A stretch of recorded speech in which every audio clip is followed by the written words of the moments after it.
Погледни ги! Да, всички имаме такива маратонки. Носим ги всеки ден, но почистването им... Не е лесна работа. Добрата новина?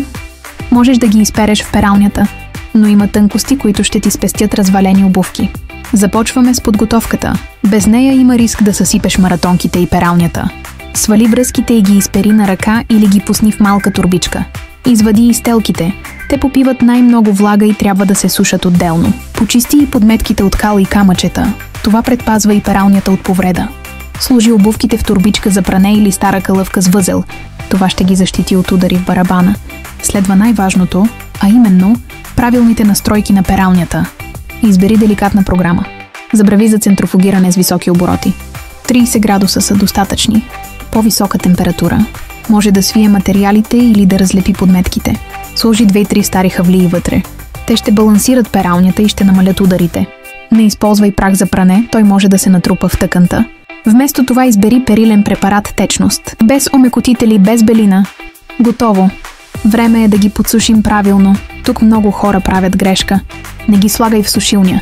Топлината ще деформира маратонките и ще ги съсипе. Вместо това напълни ги с хартия или вестници, за да абсорбират влагата и да запазят формата им. Сложи ги на проветриво място, но не под директно слънце. Може да избелее цветът или лепилото да се размекне. Смени хартията след няколко часа, за да ускориш процеса на изсъхване. Стелките също трябва да са изсъхнали добре, не ги поставяй обратно, ако са влажни. Ако обувките все още миришат, поръси сода бикарбонат вътре и остави за няколко часа. После я изтърси. Почиствай обувките редовно.